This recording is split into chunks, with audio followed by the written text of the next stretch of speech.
Hello students, नमस्कार। स्वागत है आपका अपने चैनल सक्सेस का केंद्र में। पिछले लेक्चर्स में हमने 1.2 का 6 सवाल तक पढ़ाई कर लिया था।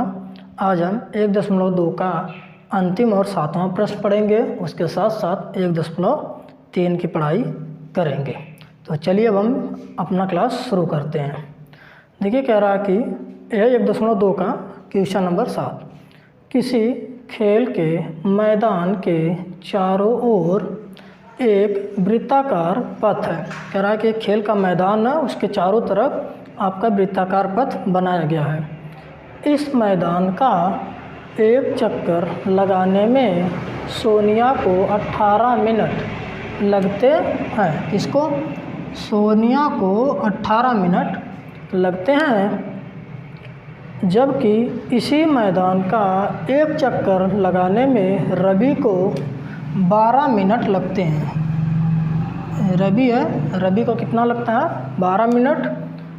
मान लीजिए वे दोनों एक ही स्थान और एक ही समय पर चलना प्रारंभ करके एक ही दिशा में चलते हैं। कितने समय बाद वे पुनः प्रारंभिक स्थान पर मिलेंगे? हम आपको इसको समझा देते हैं। मान लेते हैं ये कोई वृत्ताकार पथ है।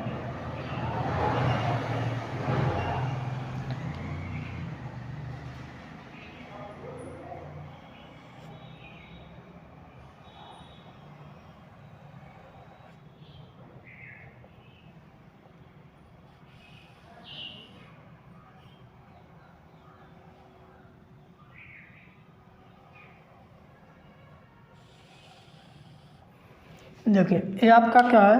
खेल का मैदान था, इसमें एक वृत्ताकार पथ बनाया गया है। मान लेते हैं कि सोनिया और रवि इस वाले पॉइंट से चलना शुरू करते हैं। इस वाले पॉइंट से शुरू करते हैं, सोनिया और रवि चलना शुरू करते हैं। तो कह रहा है कि दोनों किधर चल रहे हैं? दोनों एक ही दिशा में चल रहे हैं। दोनों एक ही दिशा में। अगर मान लेते हैं सोनिया इस साइड चल रही है तो रवि भी क्या करेगा? इसी साइड ही चलेगा। अब हम आते हैं सवाल पर। कह रहा कि सोनिया को कितना लगता है एक चक्कर लगाने में? एक चक्कर लगाने में 18 मिनट लग रहा है। मान लेते हैं अगर सोनिया यहाँ से चली तो इसको यहाँ से चल के यहाँ पर आने में 18 मिनट लगते हैं, जबकि रवि को अगर एक चक्कर लगाना हो तो वो सिर्फ 12 मिनट में आ जाता है। अब मान लेते हैं कि किसी एक समय चले। सपोज करिए कि दौड़ सुबह की हो रही है, सुबह 8 बजे चलते हैं। सुबह 8 बजे, सुबह के 8 बजे अगर चलना शुरू कर दिए एक साथ, तब देखते हैं हम कितने समय बाद दोनों एक साथ आएंगे। तो हमें क्या करना पड़ेगा? इसका हम एलसीएम निकालेंगे, क्योंकि इस सवाल आपका क्या है? एलसीएम और एचसीएफ का है। तो दोनों हम क्या निकालेंगे?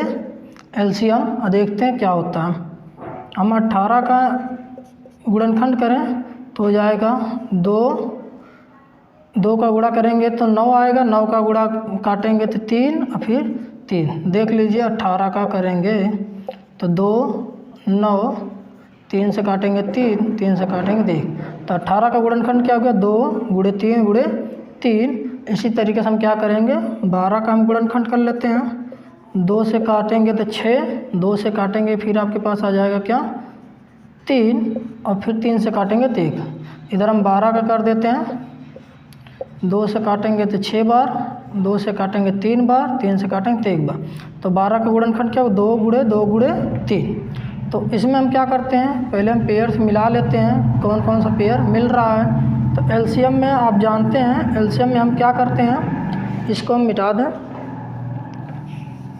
एलसीएम में हम क्या करते हैं कि जिसका पेयर मिलता पहले हम उसको लिख लेते हैं। इसका मिला 2, इसका मिला 3।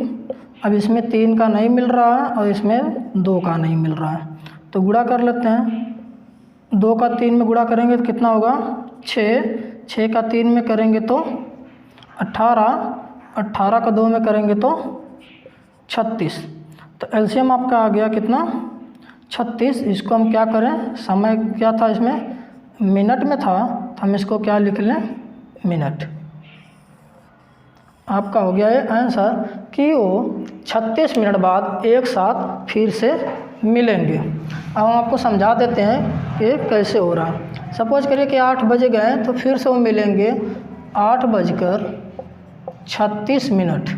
8:36 में मिलेंगे। अब देखिए हम क्या करते हैं, इस कॉमन है, अगर हम इस 36 को डिवाइड करें कि एक चक्कर लगाने में सोनिया लगाएगी 2 चक्कर,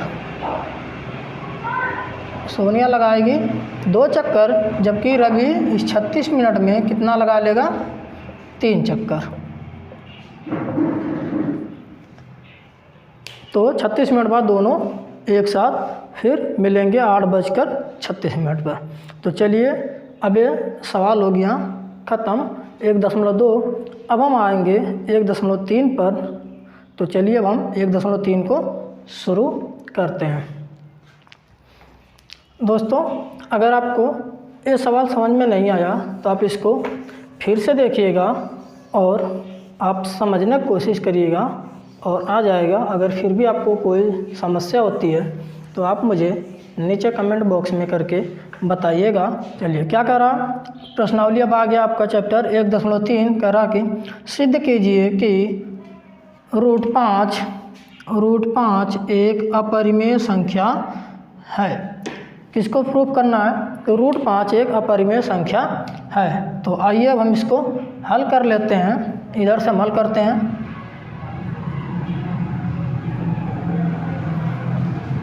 हम पहले क्या करेंगे, इसको हम मान लेंगे कि 5 क्या है, एक परिमेय संख्या है।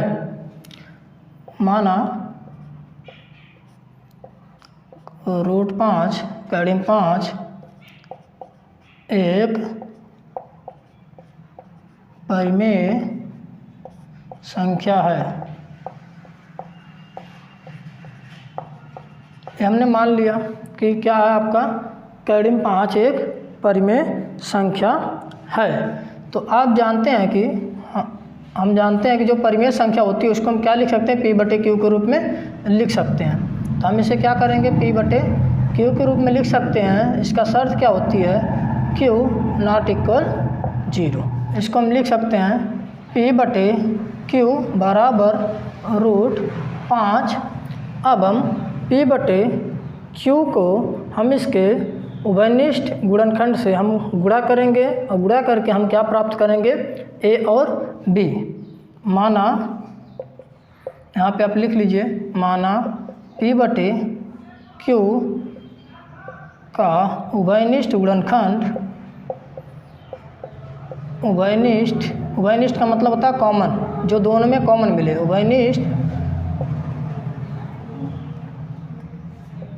उभयनिष्ठ गुणनखंड A और B है। यहाँ पे लिख लेंगे हम, जहाँ A B सअभाज्य गुणनखंड है। अब आप जानिए कि सअभाज्य गुणनखंड क्या होता है। सअभाज्य गुणनखंड को हम कहते हैं कोप्राइम। इसको हम कहते हैं कोप्राइम, सअभाज्य यानी कोप्राइम। इसमें आपको 2 नंबर लिया जाता है जिनका HCF 1 होता है। जैसे हम अगर एग्जाम्पल के लिए ले लें तो हो गया 3 और 5। 3 हो गया, 5 हो गया, 3 हो गया, 7 हो गया, 3 हो गया, आपका हो जाएगा 11 हो गया, या 11 हो गया और 13। इस तरीके से हम, ये सभी क्या है, कोप्राइम नंबर है, सअभाज्य संख्या है। सबका आपका HCF जो आएगा होगा 1। इस टाइप को हमें A और B लेना है। अब जो हमने A और B उभयनिष्ठ गुणनखंड लिया, इसको हम P और P/Q को विभाजित करेंगे। हम देखते हैं हम क्या प्राप्त होता है। जब हम, अब हमें क्या प्राप्त हो गया, √5 बराबर A/B। A/B क्या है, A/B जो है इसी का एक कोप्राइम नंबर है, सअभाज्य गुणनखंड है, जिसको हमने निकाल लिया है। इसको अब हम क्या करेंगे, इसमें जब हम इसको बटा 1 कर देंगे तो क्रॉस गुणा करेंगे और रूट हो जाएगा 5 b बराबर हो जाएगा आपका a। आपके पास क्या आ गया, a बराबर आ गया 5 b। अब हम क्या करेंगे, इस रूट को हमें हटाना है। इस रूट को हम हटाने के लिए क्या करेंगे, दोनों तरफ वर्ग कर देंगे। यहाँ पर हम करेंगे, यहाँ पे लिख लेंगे दोनों तरफ वर्ग करने पर जब हम वर्ग करेंगे तो आपका हो जाएगा रूट 5 b का स्क्वायर बराबर हो जाएगा a का स्क्वायर। इधर हो जाएगा, जब हम रूट 5 का गुणा वर्ग करेंगे, रूट 5 का स्क्वायर करेंगे तो हो जाएगा रूट 5 गुणे रूट 5। जब हम इसको गुणा करेंगे तो रूट हट जाएगा और आ जाएगा 5, तो जाएगा 5 b का स्क्वायर हो जाएगा b स्क्वायर बराबर हो जाएगा a स्क्वायर। तो अब हम इसको हटा देते हैं। अब इधर क्या हो गया आपके पास, 5 b स्क्वायर बराबर आपके पास क्या आ गया, a स्क्वायर आ गया। लिखेंगे यहाँ पे b स्क्वायर बराबर हो जाएगा a स्क्वायर बटा क्या हो जाएगा 5। जब हम इसको इधर करेंगे तो हो जाएगा 5 आपका हर हो जाएगा और अंश यानी a में 5 का भाग जाएगी। अब देखिए यहाँ a स्क्वायर को 5 क्या कर रहा है, विभाजित कर रहा है। यहाँ a स्क्वायर को 5 विभाजित कर रहा है, विभाजित कर रहा है, इसलिए आपको लिखना पड़ेगा यहाँ पर। इसलिए प्रमेय 1.3 से लिखना है, प्रमेय 1.3 से 5 a को भी विभाजित करेगा, a को भी विभाजित करेगा। अब हम इसको थोड़ा सा फिर से इरेज करते हैं और बचा हुआ सवाल को हम इधर लगाते हैं। P बटा Q बराबर कड़ी में 5। तो अब यहाँ पर क्या हुआ, आपको जो 5 हो गया a को भी विभाजित करता है। मान लेते हैं कि जो 5 है इस a को विभाजित किया कितनी बार में, सपोज करिए कि c बार में, मान लेते हैं c बार में किया और a कट गया। अब विभाजित करेगा तो यहाँ आपके पास a बराबर क्या हो जाएगा, ये जो a बराबर होगा 5c हो जाएगा। a बराबर क्या हो जाएगा, 5c हो जाएगा। हम इसको समीकरण क्या मान लेंगे, 1 मान लेंगे। हम क्या करेंगे, ये जो हमारा a बराबर 5c आ गया, इस 5c को हम इस वाले मान में रखते हैं। यहाँ पर आपके पास क्या आ जाए, 5b स्क्वायर बराबर आ जाए a स्क्वायर। यहाँ पर हम क्या करेंगे, ये जो a का मान है, a का मान हम इसमें रखेंगे, जाएगा 5b का स्क्वायर बराबर हो जाए a बराबर हमने क्या माना है 5c का स्क्वायर कर दें। तो 5b का स्क्वायर जब हम करेंगे तो हो जाएगा 5 का वर्ग हो जाएगा तो 25, c का वर्ग हो जाएगा तो c का स्क्वायर। तो हम इसको अगर काटेंगे तो हो जाएगा b स्क्वायर बराबर हो जाएगा 5 बच्चे हो जाएगा 25 c का स्क्वायर। यहाँ पर हो जाएगा 25 c का स्क्वायर। अगर हम यहाँ पर c का वर्ग करें, ये 5 इधर हो जाएगा तो हो जाएगा b का स्क्वायर बट्टा 5। यहाँ आपको ध्यान देना है, यहाँ b स्क्वायर को 5 विभाजित करता है, 5 विभाजित करता है, तो प्रमेय फिर से आप लिखेंगे इसमें, प्रमेय 1.3 से 5b को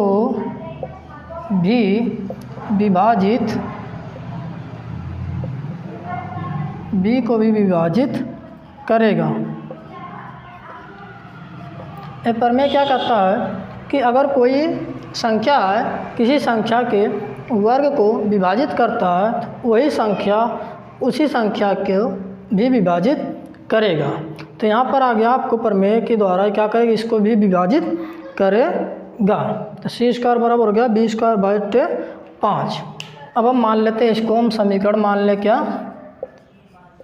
2। यहाँ पर आपने समीकरण माना था 1 और यहाँ पे समीकरण आप मान रहे हैं 2। अब देखिए आप यहाँ पर b²a²/5 यानी कि आपका जो 5 है वह a² को भी विभाजित कर रहा है। यहाँ पर b²/5 तो क्या कर रहा है, 5 b को भी विभाजित कर रहा है। यहाँ हम लिखेंगे समीकरण 1 और 2 से, समीकरण 1 और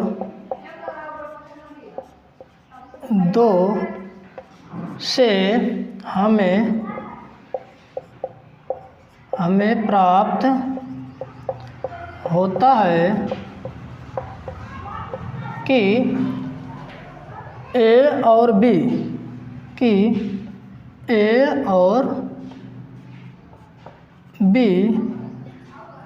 को 5 विभाजित करता है। ये क्या कर रहा है, a और b को 5 विभाजित कर रहा है। अतः 5 एक उभयनिष्ठ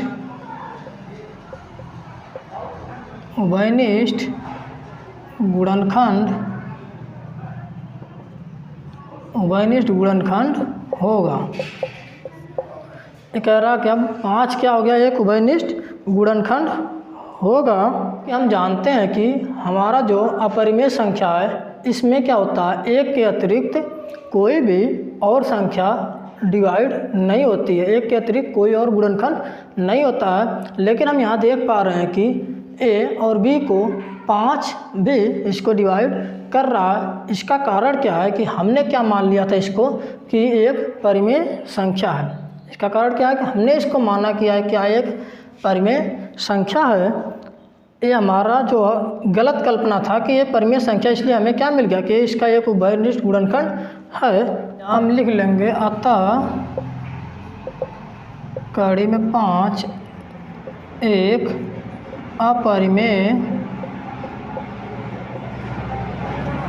अपरिमेय संख्या है।